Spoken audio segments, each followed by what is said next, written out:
Subscribe करें और bell दबाएं ताकि कोई खबर रह न जाए।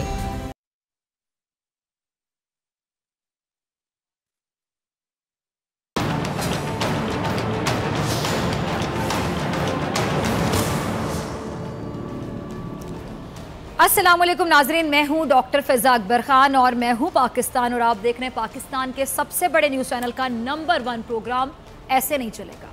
नाज़रीन, मुल्क में सर्दियां हम देख रहे हैं कि जोर पकड़ रही हैं, लेकिन सियासी माहौल जो है वो अभी भी गर्म है, बल्कि मजीद गर्म होता चला जा रहा है। हुकूमत और अपोजिशन के दरमियान ताल्लुकात में भी हम देख रहे हैं कि तलखी बढ़ती जा रही है। हुकूमत के सामने मुल्क के कई बड़े चैलेंजेस हैं और अगर हम बात करें उनमें से एक चैलेंज अपोजिशन भी है।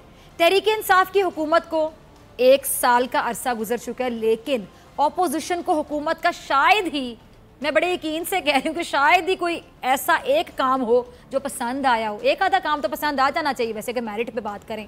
अब इस 1 साल में इमरान खान साहब को शदीद तनकीद के साथ साथ एहतजाज का भी सामना रहा और अब भी करना पड़ रहा है। एक तरफ मौलाना फजलुर रहमान प्लान बी, फिर सी डी ई तरतीब दे रहे हैं और अनलिमिटेड पता नहीं कहाँ तक जाएगा। दूसरी जानिब पीपल्स पार्टी हुकूमत मुखालिफ जलसे कर रही है और तीसरी जानिब नून लीग नवाज शरीफ के इलाज की जंग अब अदालत में लड़ रही है। इन तमाम मामलात को ज़ेरे बहस लाएंगे, रहनुमाई लेंगे उन मौजूद मेहमानों से जो हमारे साथ आज के प्रोग्राम में मौजूद है। तारुफ करवा देती हूँ, ब्रिगेडियर रिटायर्ड गजनफर साहब हमारे साथ मौजूद है। दिफाई तज्जिया कर किसी तारुफ के मोहताज नहीं है। ब्रिगेडियर साहब, warm welcome in the program. Muslim League नून से हमारे साथ मौजूद होंगे कैसर अहमद शेख साहब। शेख साहब, आपको भी बहुत शुक्रिया ज्वाइन करने के लिए। और तहरीक इंसाफ से हमें ज्वाइन करेंगे फिरदौस शमीम नकवी साहब, आपका भी बहुत शुक्रिया नकवी साहब ज्वाइन करने के लिए। गुफ्तगू का आगाज़ में कैसर अहमद शेख साहब आपसे करना चाहूँगी। आपके तहयात कायद की तबीयत ख़राब है, तो सबसे पहले इसी से रिलेटेड मैं सवाल पूछूंगी कि नवाज शरीफ साहब की जितनी तशवीशनाक हालत है, हम दुआ कि अल्लाह ताला उनको सेहत दे और बार बार हम देखते हैं कि नून लीग की जानिब से भी बार बार जो भी आता है वो कहता है कि खतरे में है, हालत खतरे में है। क्या आप नहीं समझते जब किसी की हालत इतनी खतरे में होती है तो नून लीग को हिफाजती बॉन्ड जमा करवा कर नवाज शरीफ साहब को एक बार बाहर भेज देना चाहिए? अब सेहत जरूरी है, दौलत बचाना जरूरी है?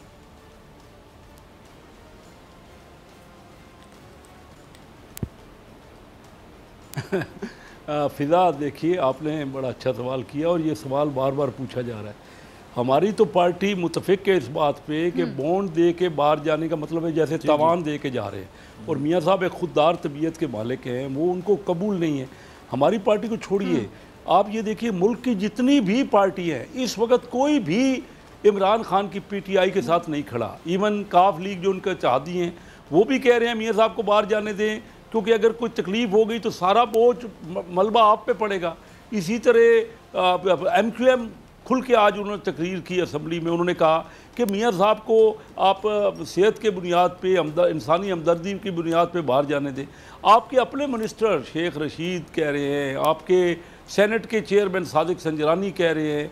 आप बताइए मुझे, और चौधरी शुजात जो इतने सीजनड पॉलिटिशियन हैं और आपके हमायती हैं, और चौधरी परवेज़ इलाही, मुझे बताइए कि कौन है जो आपको, आपकी अपनी पार्टी में कोई सपोर्ट नहीं मिल रही। एक ज़िद है और अना है। मैं कहता हूँ इमरान खान ने आज अच्छी बात की है, मैंने अभी सुन रहा था टीवी की खबरों में कि सेहत की वजह से हम भी, वो भी कहते हैं कि हम मुतफक्किर हैं। जब उनको इल्म भी हो गया है कि मियाँ साहब की इंतहाई तशवीशनाक सूरत हाल है।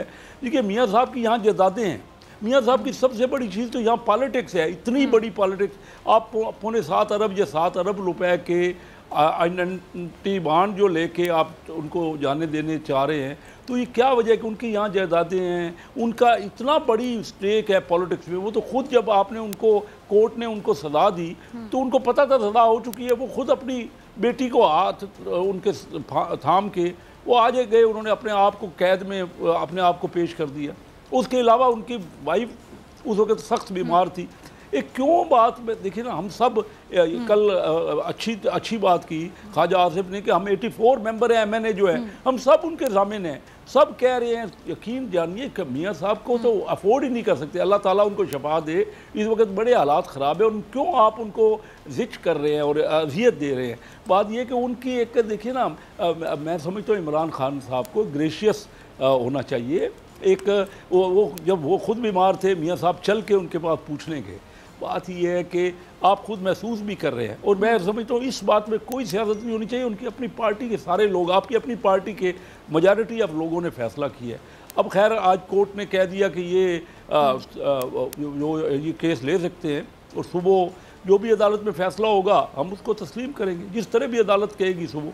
अगर अदालत ने सुबह फैसला कर दिया कि जरूर आपने बड़ी अच्छी बात की कि ठीक है अदालत का आप एहतराम करते हैं, आपने कहा कि हम अदालत के फैसले को कह रहे थे कि अगर ये हुकूमत इसका क्रेडिट ले लेती है हुकूमत को फायदा होता, क्योंकि हुकूमत हमेशा जब धरने के बाद ही बात मानती है। सारे कारोबारी 4 महीने से बिजनेस बंद था, जब उन्होंने धरना दिया मान लिया। अभी मौलाना फजल रहमान ने धरना दिया तो उनके पास कई बात नेगोशिएशन होती रही। इससे पहले असम्बली के अंदर मैं कई बार कह चुका हूँ चार्टर ऑफ इकानमी करें, मिल बैठें, मुल्क को आगे बढ़ाएं। इस वक्त महंगाई मेन प्रॉब्लम है, लोगों का बेरोज़गारी है, हालात ख़राब, लॉलेसनेस है। ये मामले मिलजुल के हम संभालें। हम उनकी सपोर्ट करना चाहते हैं इन मामलात में, हुकूमत की हम गाइड करना चाहते हैं अगर उनको समझ नहीं आ रही। लेकिन एक ही बात है, वो ज़िद करते हैं, बाद में यू टर्न ले लेते हैं। ठीक। अच्छा जी, चले हम चलते हैं फिरदौस शमीम नकवी साहब की तरफ। नकवी साहब आप बताएंगे, क्योंकि आप हुकूमत को रिप्रेजेंट कर रहे हैं, शेख साहब की तमाम गुफ्तगू आपने सुनी। मुझे एक चीज़ बड़ी अच्छी लगी कि उन्होंने कहा कि उन्होंने जो एक बात की कि अदालत का जो भी फैसला होगा उसको मिनोनन तस्लीम किया जाएगा। अब क्या वजह है नकवी साहब, क्यों नवाज शरीफ को बाहर नहीं जाने दे रहे? पूरी मुस्लिम लीग नून जमानत दे रही है, ख्वाजा आसिफ, तमाम लोग चीख के चिल्ला के कह रहे हैं कि हम कसम उठाने को तैयार हैं कि नवाज शरीफ वापस आएंगे। पप्पू और बबलू जो उनके बेटे हैं भाई, वो भी ट्विटर पर पूरी जंग लड़ रहे हैं बाप के लिए कि प्लीज़ हमारे बाप को हमारे पास भेज दिया जाए। अब आप कहते हैं कि नवाज शरीफ को बाहर जाने दो, और आपको वाकई लगता है कि जो ज़मानती जो हिफाजती बॉन्ड हैं, श्योरिटी बॉन्ड हैं, वो तावान होते हैं? उसको तावान कहना ये भी बहुत बड़ा इल्ज़ाम है, कैसे जस्टिफाई करेंगे आप? जी देखिए, पहली चीज़ तो ये है कि याद माजी अजाब है यार, छीन मुझसे हादसा मेरा। मैं माजी के वादों के ऊपर और जो स्टेटमेंट हैं अगर वो शुरू करूँगा तो शायद कुछ तलखी आ जाए। पहले तो हम सब दुआगो हैं कि नवाज शरीफ साहब सेहतमंद हों। हमें इस बात की तशवीश है कि जब से वो हस्पताल से निकले, सर्विसेज हॉस्पिटल, रोज़ाना का हेल्थ बुलेटिन मिलता था, अब वो भी हेल्थ बुलेटिन मिलना बंद हो गया है। मुझे उम्मीद है कि उनके प्लेटलेट काउंट्स बढ़ गए होंगे, और अगर नहीं बढ़े तो तशवीश की बात ज़्यादा हो जाएगी। बहुत सारी चीज़ें हैं इसके अंदर, जितनी जमातों का उन्हीं ने ज़िक्र किया, किसी एक जमात ने दो नहीं एक पाकिस्तान की बात की। हम इस मुल्क के दौरे निज़ाम से बड़े ख़ाइफ़ हैं। हम इस बात पे यकीन रखते हैं कि पाकिस्तान के तमाम लोगों के साथ बराबरी का सलूक होना चाहिए। अगर माजी में ये हमें दिखा सकें कि ख़ुद इनके हुकूमत में, जिसमें नवाज़ शरीफ साहब ख़ुद 3 दफ़ा वज़ीर आज़म बने और इनके भाई शहबाज शरीफ साहब कितनी दफ़ा चीफ़ मिनिस्टर बने, और इन दोनों भाइयों के दरमियान अगर चीफ़ मिनिस्ट्री ही पंजाब की देखी जाए तो मेरे ख़्याल से कम मुझे 7 अदवार तो याद पड़ते हैं कि 7 दफ़ा इलेक्टेड चीफ़ मिनिस्टर इन दोनों भाइयों के बीच में थे।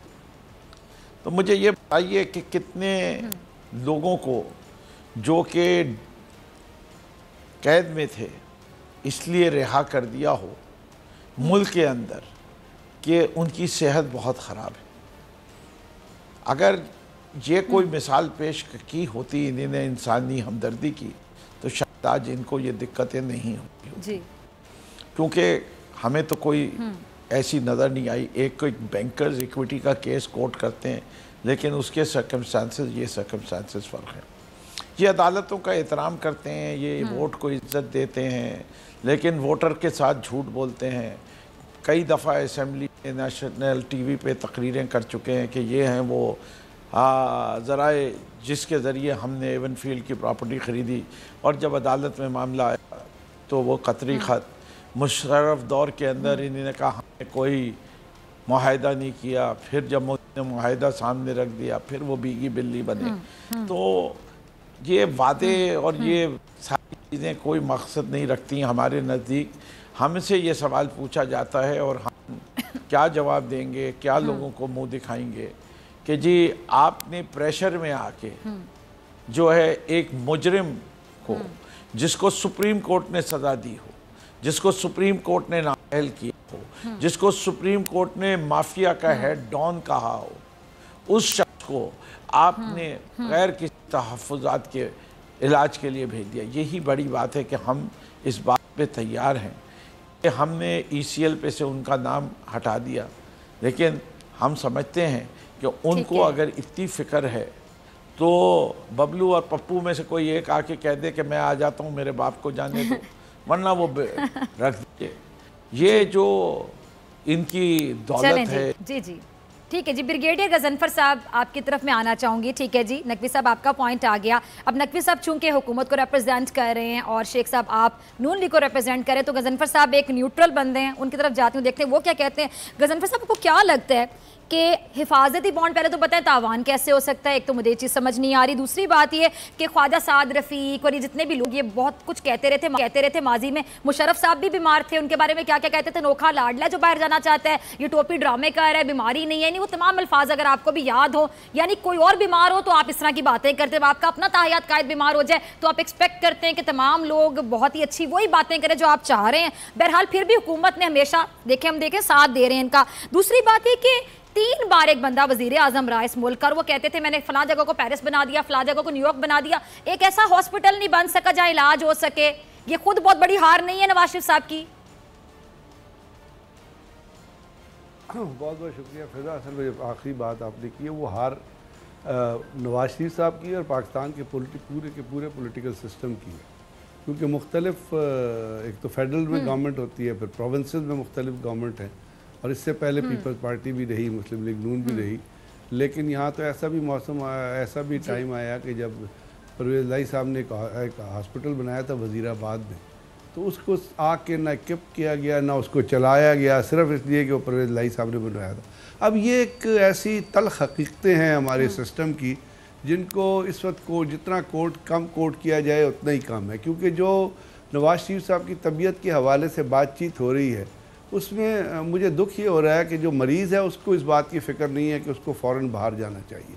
यानी जिस तरह प्लेटलेट्स काउंट की कंडीशंस आई तो उसमें होना तो ये चाहिए था कि मैं आपको एक स्टेट बात ये कर रहा हूँ, इसमें कोई सियासत का अंसर शामिल नहीं है, कि वो कहते हैं कि जी ठीक है जो कुछ है मुझे आप बाहर जाने दें, बिकॉज लाइफ जो है वो बहुत इंपॉर्टेंट है। और मुस्लिम लीग नून की तरफ से भी ये रिएक्शन आना चाहिए था कि इनके कंटेस्ट कर रहे हैं, बाद में कर लेंगे, लेकिन पहली प्रायोरिटी के तौर पे हम एक्सेप्ट करते हैं कि अगर अब बॉन्ड का क्या जिक्र हो रहा है उसमें है क्या चीज़ समझने। इससे पहले जब नवाज शरीफ साहब बाहर सऊदी अरब गए थे तो क्या मॉडल टाउन की प्रॉपर्टी लिख के नहीं दे के गए थे? वहाँ क्या ओल्ड एज होम नहीं रहा? उस वक्त भी तो लिख के दे के गए थे ना। जब वापस वो तशरीफ़ लाए तो उनको वो प्रॉपर्टी उनके हवाले कर दी गई, अब उनकी पोजेशन में है। तो अब जो बॉन्ड की बात हो रही है, मुझे मतलब जो या तो ये है कि आप उतना पैसा इतना रखवाएं, बैंक में रखवाएं और ये उसमें दे के जी अगर मैं ना आया तो ये बैंक आप क्या बैंक से निकलवा लीजिएगा, ऐसा भी कोई जिक्र नहीं है, कोई प्रॉपर्टी का भी जिक्र नहीं है। एक ऐसी चीज़ है क्योंकि यहाँ पे 2 फरीक हैं, समझना ये चाहिए, फरीक 2 हैं। एक फरीक जो है वो नवाज शरीफ साहब हैं, उनकी ज़ात है, उनकी बीमारी है। दूसरी फरीक जो है वो हुकूमत है, और हुकूमत जो है वो कुछ असूलों पे, कुछ अपना लाहे अमल पे, कुछ कॉन्स्टिट्यूशन रिक्वायरमेंट पे, कुछ लॉ एंड ऑर्डर पे, कुछ रूल्स एंड रेगुलेशंस पे चलती है। और पाकिस्तान में क्या पूरी दुनिया में ऐसा कोई रूल एग्जिस्ट नहीं करता जिसमें एक शख्स को जिसको सज़ा मिली हो और वो जेल के अंदर रह रहा हो और वो बीमार हो जाए तो उसको उठा के आप, ये तो है कि आप उसको सिविल किसी भी अस्पताल में पाकिस्तान के अंदर इलाज करा सकते हैं, जैसे इस्लामाबाद हाई कोर्ट ने कहा, लेकिन बाहर जाने की कहीं मुझे प्रेसिडेंस नज़र नहीं आई। आज की तारीख में गुजरते हुए दौर में साउथ कोरिया की प्राइम मिनिस्टर है, वो जेल काट रही है, she is in south Korea.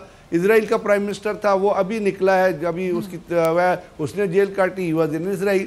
लेकिन उसके बावजूद जब ये कहा गया कि क्योंकि इनकी तबीयत ख़राब है तो इनका कहीं से भी इलाज करा लें, उसके अंदर एक चीज़ रूल आ गया कि जी बाहर से इलाज हो सकता है, ह्यूस्टन से हो सकता है या इंग्लैंड से हो सकता है। तो अब उसके अंदर अपनी हुकूमत ने भी तो अपनी कोई सेफ साइड करने की जिम्मेदारी उनकी है या नहीं है?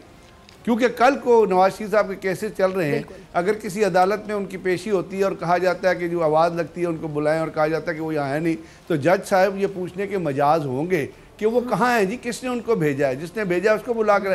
तो उसकी और दूसरी बात यह है कि ये एक ऐसा केस है, टेक्निकली अगर आप देखें, आप लॉ के रूल में देखें तो ये एक ऐसा केस है जो आने वाले दिनों में जुडिशियल केसेस में रेफरेंस के तौर पे कोर्ट किया जाएगा। आज अगर आपको याद हो तो एयान अली के केस में मुस्लिम लीग नून के लायर ने उस केस को कोर्ट किया कि जी अयान अली को भी तो बाहर भेजा था। तो इनके इम्प्लीकेशंस भी होती है, फर्दर इम्प्लीकेशंस भी होती है, आने वाले दिनों में भी इम्प्लीकेशंस होंगी। तो ना तो ये तावान है, ये एक रिक्वायरमेंट है। अब उसको अगर मुझे तो दुख है कि उसको इतना प्रोलॉन्ग क्यों। अब तो खैर अदालत में केस है, जो अदालत कहेगी वो मानना पड़ेगा और अदालत ज़रूर देखेगी चीज़ को, वो दोनों पार्टीज़ को सुनेगी। इमरान खान साहब ने कहा कि जी हमारा मौक़िफ़ वही होगा जो मौक़िफ़ वो हम अदालत में पेश करेंगे। तो उसके बाद लेकिन इसको इतना डिले नहीं होना चाहिए था।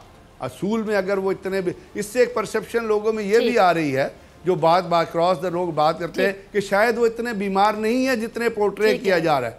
ये मैं ये नहीं कह रहा कि हकीकत है, लेकिन लोग ये बात कर रहे हैं, तो ये बात नहीं होनी चाहिए थी। उनको पहले दिन ये कहना चाहिए था। पॉइंट आ गया, ठीक है जी। अब मैं हम एक्सेप्ट करते हैं। कैसर अहमद शेख साहब, आपकी तरफ आना चाहूंगी। आपने ब्रिगेडियर साहब की गुफ्तगू भी सुनी, फिरदौस शमीम नकवी साहब की भी, उनका भी कोई जवाब देना चाहिए, कोई पॉइंट आपके जहन में। दूसरा मैं आपसे जानना चाहूँगी कि अब अगर अदालत जो भी फैसला देती, कि आप लोग बाकी मिनोअन तस्लीम करेंगे? क्योंकि हम माजी देख चुके हैं, हिस्ट्री देख चुके हैं कि जब नवाज शरीफ साहब को नाअहल भी किया गया था तो GT रोड रैली उन्होंने निकाली थी। मैंने खुद उस रैली को कवर किया था, तो जगह जगह पर नवाज शरीफ साहब पूछते फिर रहे थे, साथ साथ कह रहे थे कि मैं अदालत का रिगार्ड करता हूँ, एहतराम करता हूँ, फैसले को कबूल करता हूँ, लेकिन साथ साथ कहते थे क्यों निकाला। मतलब डबल पॉलिसी नहीं है, ये डुअल स्टैंडर्ड्स नहीं कि आप कहते हैं हम अदालत को मानते भी हैं फिर आप अदालत के फैसले को मान भी नहीं रहे हैं, तो कैसा एहतराम?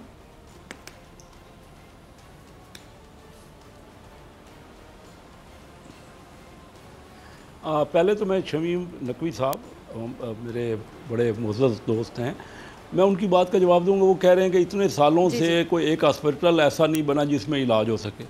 7 साल से तो KPK जो कि सूबा है पाकिस्तान का, उसमें PTI की हुकूमत है, तो इन्होंने कोई हॉस्पिटल लिया।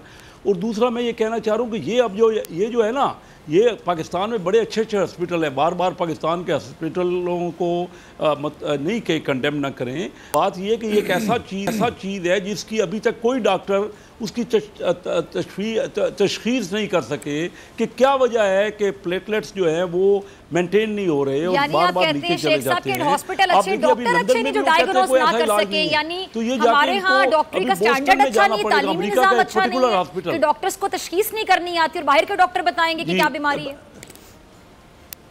नहीं, देखिए मैं आपको बताऊं, पूरी दुनिया में अब वो कह रहे हैं कि शायद उनको एक ही हॉस्पिटल है जो कि बोस्टन में जाना पड़ेगा, जहाँ से अब लंदन में भी वो नहीं जा रहे। इतने बड़ा सफ़र करके इस बीमारी की हालत में वो लंदन नहीं स्टे कर रहे, जाके अमेरिका में बोस्टन के हॉस्पिटल में वो जा रहे हैं। तो इसका अंदाज़ा कीजिए कि UK में या यूरोप में भी ऐसा कोई हॉस्पिटल नहीं है। तो ये बार बार ये कहना ये अच्छा नहीं लग रहा, ना कोई ये आर्गूमेंट है। और दूसरी बात ये मैं कह रहा हूँ कि इस वक्त पाकिस्तान की 8-10 पार्टियों में से कोई एक पार्टी शेख साहब ये कौन सी बीमारी है? देखें ना इंसानी अकल इस बात को जुबैदा जलाल तो इनकी मिनिस्टर है, फेडरल मिनिस्टर है, शेख रहीम तो इनके मिनिस्टर है। तो उनको एक ही हॉस्पिटल में होगी, दुनिया का वो एक हॉस्पिटल है जिसकी अप्रोच वहां तक नहीं होगी, वो फिर क्या करेगा बेचारा? उनको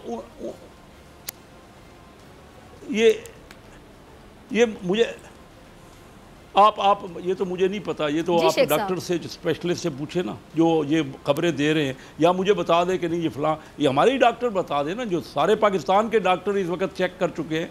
पर मैं इस बात में जानना चाह रहा हूँ कि इस वक्त तो इनकी अपनी पार्टी के लोग कितना खुल के चोई शुजात ने, जो इनके अपने इत्तेहादी है और इनके अपने मिनिस्टर्स जो है वो भी कह रहे हैं। फिर MQM ने आज बड़े क्लियर कर, कौन रह गया? इनके PTI में भी अपने इख्तलाफ है। तो सिर्फ एक वज़ीर आज़म साहब और उनके चंद कोलीग वो इस बात को रजिस्ट कर रहे हैं, ये तो इनकी बड़ा क्रेडिट बन जाता। खैर अब तो केस अदालत फैसला भी होगा। और दूसरा आपने ये सवाल किया कि अब कल अदालत में केस है, हम दुआ कर रहे हैं अल्लाह ताला फजल करे और इंशाल्लाह मियाँ साहब को इजाज़त दे दें कि वो बग़ैर इंडेमनिटी बॉन्ड के साइन किए हुए जा सकें। लेकिन मियाँ साहब हमेशा कोर्टों का एहतराम उन्होंने किया है। सैकड़ों यानी कई, मैं समझता हूँ 100 बार कोर्ट में हाजिर हुए हैं जब एहतसाब कोर्ट ने उनको बुलाया, और वो खुद आगे जब उनको कोर्ट ने सज़ा दी तो वो कैद भुगतने के लिए आ रहे। तो मैं समझता हूँ कि अल्लाह ताला फजल करेगा और हम बड़े पुरुम्मीद हैं कि इंशाल्लाह कोर्ट, क्योंकि हमारा जायज़ है, एक बात हमारा स्टैंड जायज़ है, हमारी बातचीत में वजन है। जो बाकी लोग भी जो इत्तेहादी हुकूमत के हैं वो सब यूनानिमसली कह रहे हैं। असल में हुकूमत का क्या रहा कि ये इनको या तो तजर्बा नहीं है या फिर ये पता नहीं क्यों जानबूझ के यू टर्न ही हर चीज़ में लेना चाह रहे हैं। अब 4 महीने, मैं तो बिजनेसमैन हूँ, 4 महीने बिजनेसमैन चिल्लाते रहे, रोते रहे कि भाई शनाख्ती कार्ड की शर्त के लिए कुछ टर्म चाहिए, FBR को समझाएं जहाँ रिश्वत सतानी है और जो हमें तंग करते हैं। लेकिन वो आखिर क्या हुआ, आखिर वही जब उन्होंने धरना दिया या वो उन्होंने एहतजाज किया तो बात मान ली। अभी यही मौलाना फजलुर रहमान से हो रहा है। तो ये क्यों अपने आप को, ये अगर ये पहले फैसला कर लेते ना तो इनकी फेवर में। अच्छा चलिए, मुझे ब्रेक पे जाने 1 मिनट के बाद, और ब्रेक से आने के बाद मैं मौलाना फजलुर रहमान के प्लान्स के हवाले से बात करना चाहूंगी। लेकिन ब्रेक पे जाने से मैं फिरदौस शमीम नकवी साहब आपसे एक सवाल पूछना चाहूंगी इस टॉपिक से जरा हट के, लेकिन तमाम लोग परेशान है, किसी को जवाब नहीं मिल रहा। मैंने कहा चलें आपकी मौजूदगी का फायदा उठाते हैं। हफीज शेख साहब को 17 रुपए किलो टमाटर कहाँ से मिल रहे हैं? हमें दुकान का एड्रेस मिल जाए ना तो हम भी वहां से खरीदना शुरू कर दें। नकवी साहब आवाज आ रही है आपको? हफीज शेख 17 रुपए किलो टमाटर कहाँ से मिल रहे हैं? नकवी साहब हमें दुकान का एड्रेस चाहिए। अब आपको आवाज आई? आवाज नहीं आई विश ये ब्रेक के बाद आवाज है। सवाल यही पूछूंगी ब्रेक के बाद नकवी साहब, आई होप कि ब्रेक के बाद आपको आवाज आएगी सवाल की।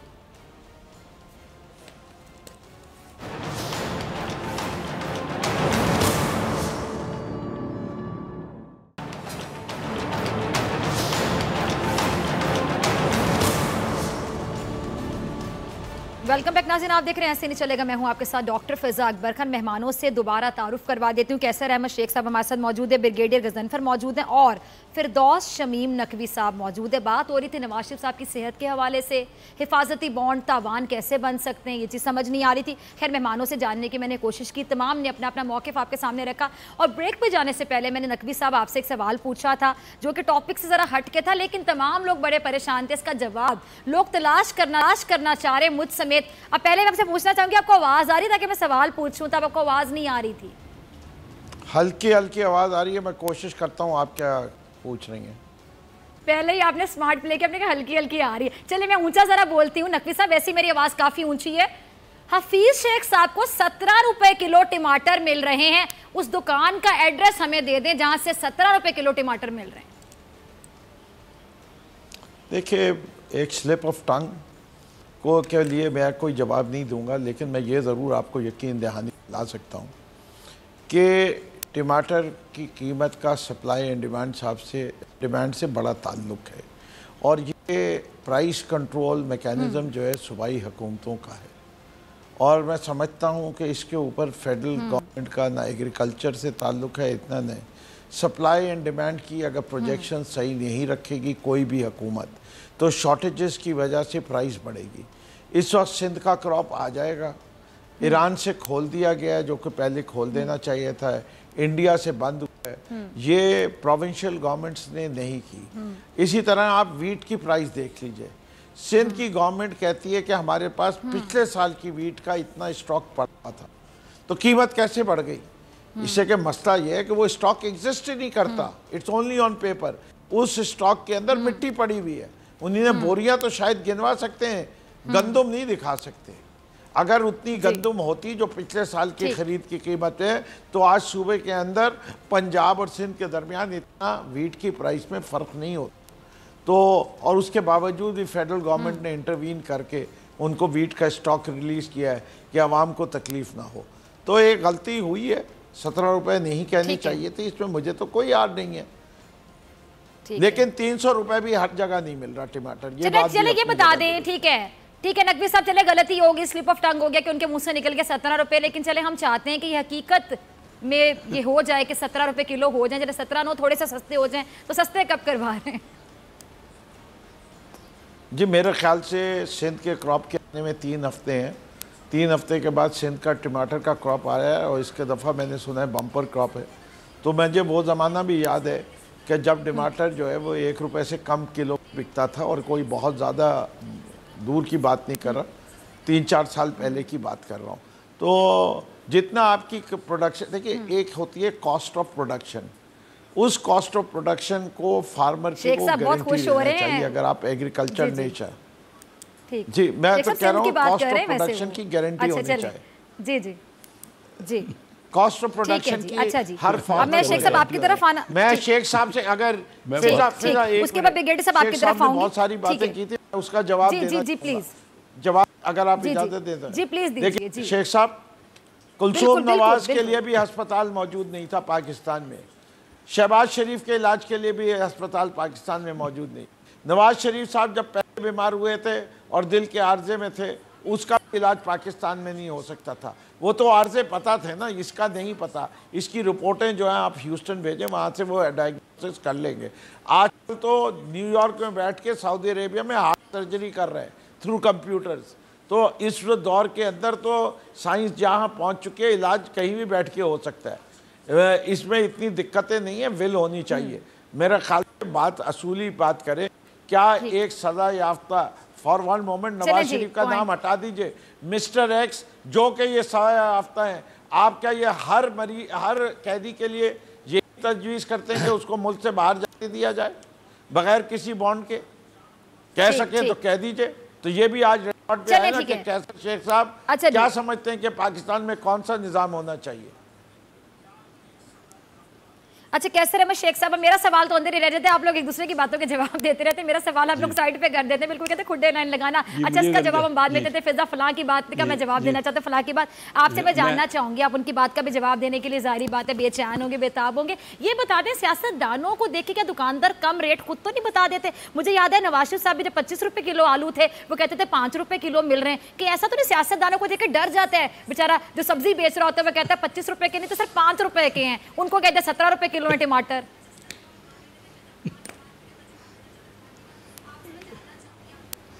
ये किससे सवाल है?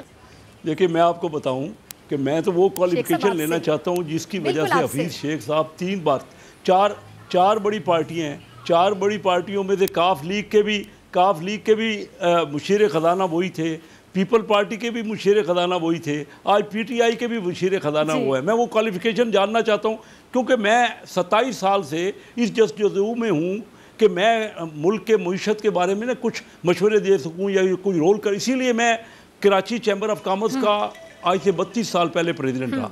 मेरी ख्वाहिश थी कि मुल्क की बेहतरी के लिए मैं डॉक्टर महबूब हक साहब के साथ मैंने काम किया और मैंने इन मुल्कों को देखा, चाइना और कोरिया। तो ये मैं ख्वाहिश लेके मैं नेशनल पॉलिटिक्स में आया और 27 साल से इंटरेक्शन कर रहा हूँ लोगों से अपने शहर चिरजोट में। लेकिन मैं तो वज़ीर ख़जाना नहीं बन सकता। मैं इनसे समझना चाहता हूँ कि कौन सी ऐसी क्वालिफ़िकेशन है जिससे ये 4 बड़ी पार्टियों में से 22 करोड़ में से एक ही वज़ीर ख़जाना है, इनको क्या पता होगा? जब ये लोगों के में गए ही नहीं हैं तो अल्लाह करे कि हमारे यहाँ लोग जो स्टेक होल्डर हैं, जो बात समझते हैं, उनमें से कोई ये इन शोबों को संभाले ताकि मुल्क में बेहतरी करे। देखिए मैं आपको बता रहा हूँ कि क्या हो रहा है कि डायरेक्टली क्या सारे के सारे बंदे IMF से आ जाते हैं, वर्ल्ड बैंक से आ जाते हैं। और ये मामलात इतने आसान नहीं है। जब तक आप लोगों के जज्बात को नहीं समझेंगे, उनके साथ इंटरेक्शन नहीं करेंगे तो ये किस तरह वजारत हो सकती है? ये तो इसी तरह चलता रहेगा कि रिमोट कंट्रोल से हमारे मामलात। और हम लोग जो तमाम इनके PTI के कोई मेंबर तो बन जाता ना, इनके बहुत अच्छे मेंबर हैं, इनके पास काफ़ी क्वालिफाइड है। शमीम नकवी साहब को मैं जानता हूँ, ये बहुत काबिल आदमी है। तो इन लोगों को क्यों नहीं आगे किया जाता जो लोगों के करीब हैं, लोगों को समझते हैं? तो तमाम पार्टियों का एक ही वज़ीर ख़जाना है और वो अपने तरीके से जो महंगाई का आलम हुआ है, जो एक टमाटर को छोड़ दीजिए। मैंने असम्बली में तकरीर की थी, मैंने कहा था कि ये आप 13% कह रहे हो, 18% हो जाएगा। इन्होंने जून में कहा कि खसारा 3200 अरब हुआ है, एक्चुअली वो 3800 अरब हो चुका था, इनको पता भी नहीं था। ये तो हालत है हमारी हुकूमत, यानी हो चुका था 3800 अरब खसारा हमारे ये जून में। और जून में हमारे मिनिस्टर जो है हमाद अजहर साहब वो बजट की तकरीर कर रहे हैं कि 3200 अरब खसारा हुआ है। 15 दिन बाद आपकी तरफ आना चाहती हूं। मौलाना फजलुर रहमान का भी जरा जिक्र कर लेते क्योंकि क्लोजिंग में 7 से 8 मिनट रह गए हैं। ठीक है चले जी, हो गया डिस्कस टमाटर, आलू, तमाम कीमतें, रेट्स किसके ज्यादा किसके कम, नवाज शरीफ साहब की सेहत पे भी बात होगी। मौलाना फजलुर रहमान साहब जो कि आजकल वो समझते हैं कि वो लाइमलाइट में है, सबसे ज्यादा खबरें जो हैं उन्हीं के हवाले से लगती हैं, तो उनका भी जरा डिस्कशन कर लेते हैं। ब्रिगेडियर साहब, मौलाना साहब का प्लान ए बुरी तरह से पिट गया, फ्लॉप हो गया, फिर प्लान बी, फिर ये CDE पता नहीं सीरीज कहाँ तक जाएगी, हासिल क्या होगा? मौलाना फजलुर रहमान का प्लान ही नहीं हो गया, कोई गेम ऑफ थ्रोन्स ही हो गई कि सीरीज पार्ट 1, पार्ट 2, पार्ट 3, नया सीजन। क्या कैसे देखते हैं आप? क्या गेम ऑफ थ्रोन्स की तरह कामयाबी भी समेटेगा ये? नहीं, उसका प्लान कामयाब हो गया है। वैसे आप देखते हैं गेम ऑफ थ्रोन्स कामयाब हो चुका है वो भी ये देखें ना, तख्तों की लड़ाई है, कुर्सियों की लड़ाइयां हैं ये। नहीं, उनका उसका प्लान था पैसे जमा करना, 2-2.5 अरब रुपए जमा हो गए। इन्वेस्टिगेट ये करें वो 2-2.5 अरब रुपए आया कहाँ से, किसने डोनेट किया, कौन सी चैरिटी थी, किस जगह से वो पैसा आया, उसमें जमीयत उलमा हिंद का कितना किरदार था। दूसरा उसका प्लान था कि कश्मीर के मामले से, कश्मीर का मामला जो इतना हॉट हुआ था, इतना प्राइमर पाकिस्तान गवर्नमेंट ने उसको, इमरान खान ने उसको कम से कम इतना किया कि उसको अपनी तकरीरों के ज़रिए और गवर्नमेंट के एफर्ट्स के ज़रिए वो इंटरनेशनल मीडिया में ये रिकग्नाइज़ हो गया कि राइट ऑफ सेल्फ डिटर्मिनेशन की एक तहरीक है। और वहाँ पे हर दुनिया के प्रिंट और इलेक्ट्रॉनिक मीडिया में ये डिस्कस हुआ और ये बताया गया कि वहाँ कितना जुल्म और कितना बर्बरियत जो है वो इंडिया कर रहा है। अब उससे तवज्जो हटानी थी इंडिया ने कि किस तरह हटाता, कोई जो वो उस तरह ही हट सकती थी जब आप इंटरनल खलफशार क्रिएट करें। तो वो आप देख लीजिए, मतलब हुकूमत ने भी हर जुमे को कोई कुछ और नहीं था तो हाथों की जंजीर बन जाती थी। पिछले जुमे को नहीं बन सकी, उससे पिछले जुमे को नहीं बन सकी, इस जुमे को खामोशी है। तो ये खामोशी किया है क्यों है? इसलिए कि आपका यह धरना चल सकता है अपना चैनल्स पे या कश्मीर का मसला है। तो वो जो हटाना चाहते थे कि वो कामयाब हो गए। बाकी चीज़ें तो दिखावा थी कि जी ये धरना करना है, करना है, समझे ना। बाकी तो सब ऐसे ही, वो कहते हैं ना, डाइवर्शनरी पॉलिटिक्स थी कि जी लोगों को डाइवर्ट करो इस तरह। जो बेसिक कोर मकसद था उस धरने का वो पूरा हो चुका है कि कश्मीर जो है वो बैक बर्नर पे चला गया। और उसके साथ साथ एक FATF का इजलास हो रहा था तो वहाँ एक तस्वीर जानी चाहिए थी कि ये देखो जी कितने यहाँ भी उस तरह ऐसा जो RSS की तरह जो एक वर्दियाँ पहन के लोग खड़े होते हैं। तो वो कहते हैं देखो जी पाकिस्तान, अब वो कोर्ट होगी ना, वो जो सोशल मीडिया पे तस्वीर चल रही है, जब आपका फरवरी में इजलास होगा तो इंडिया वो लेके जाएंगे कि जी आप हमें कहते हैं कि हमारे यहाँ दहशतगर्द की तरह इस तरह, यहाँ देखिए ये क्या कर रहे हैं। तो वो पूरा हो चुका है। अब बाकी चीज़ें जो हैं वो उसका होता है ना, वो चुंगा जो होता है वो उसका बाई प्रोडक्ट है। अब बाई प्रोडक्ट में आप गए हुए हैं कि इस शहर में धरना दे दें, उसमें धरना दे। भाई एक शख्स जो अपना इलेक्शन नहीं हारा, आप मुझे बताएं, जो इलेक्शन नहीं जीता अपनी कॉन्स्टिट्यूंसी से, हार गया है, दूसरी दफ़ा हारा है, पहली दफ़ा नहीं हारा, उसका क्या राइट बनता है कि वो आके इतने बड़े आके कहे जी मतलब चले गवर्नमेंट नहीं परफॉर्म कर रही, 1 सेकंड को हम मान लेते हैं कि गवर्नमेंट नहीं लेकिन इसका मतलब ये है कि आप जाके कहें कि जी इस्तीफ़ा दे दो, 5 साल के लिए गवर्नमेंट आती है ना। तो ये चीज़ें तमाम जो हैं उनका मकसद पूरा हो चुका है। मैं यही कहना चाहूँगा, आपका जो वो करना चाहते थे वो कर गए हैं।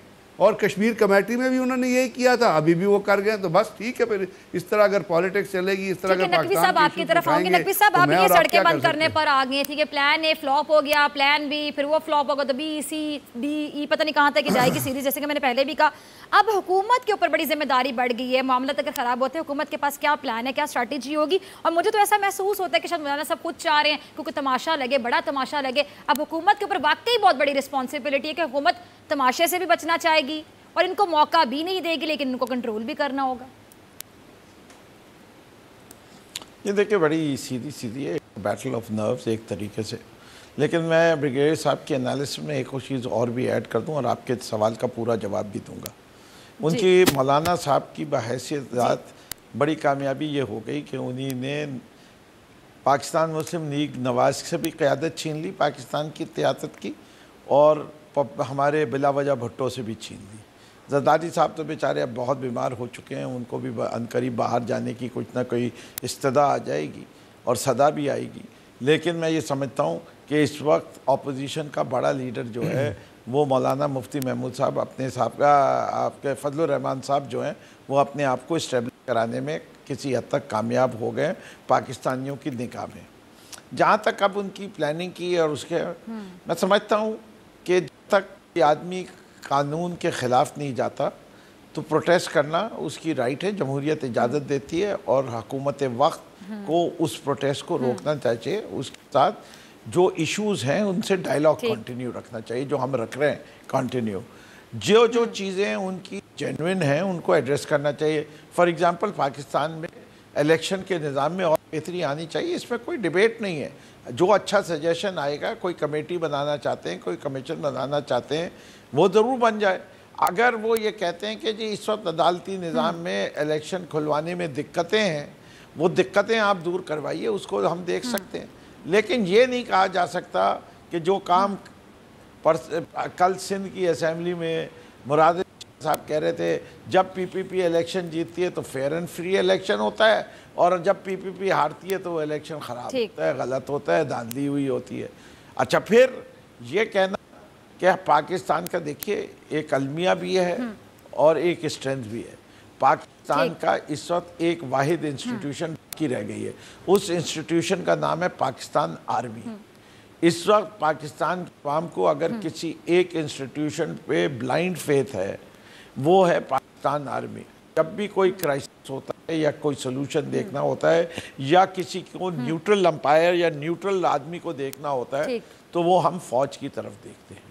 इलेक्शन के अंदर फौज की डिमांड सबसे पहले पाकिस्तानी तरीके इंसाफ ने की थी, जिससे कि हमने ये देखा था कि MQM लंदन के जितने लोग थे वो ठप्पे भी लगाते थे, बैलेट बॉक्स भी भरते थे और यही अंदरूनी सिंध में जरदारी कंपनी भी करते थे। उसको रोकने के लिए सॉरी मैं आपकी बात को काट रही हूं नकवी साहब, मेरे पास आखिरी मिनट है, बल्कि शायद 50 सेकंड्स है, तो मैं कैसर अहमद शेख साहब आपसे एक सवाल पूछना चाहूंगी। अब ये जो मौलाना साहब है, इनके साथ क्या सड़कें बंद करने में आपकी पार्टी होगी आगे आगे साथ साथ?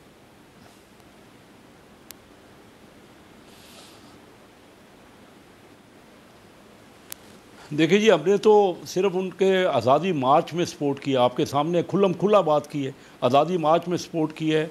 अब बाकी तो एक कमेटी बनी हुई है रहबर कमेटी, तो रहबर कमेटी की मीटिंग होती है, उसमें फैसला होता है। मैं अभी आपको हमने तो कोई ऐलान नहीं किया कि हम सड़कें बंद करने में उनके साथ हैं। शेख साहब सॉरी टू से आपकी और पीपल्स पार्टी की इसी सपोर्ट की वजह से उनको धरना लपेटना पड़ा, नाकाम हो गया। पाकिस्तान के आईन में राइट है, लीगल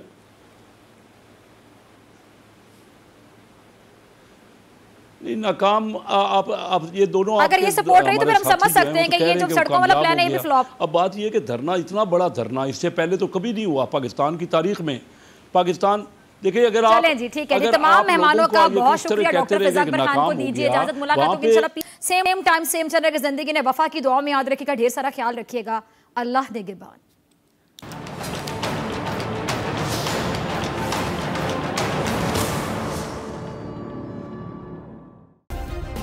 सब्सक्राइब करें और बेल दबाएं ताकि कोई खबर रह न जाए।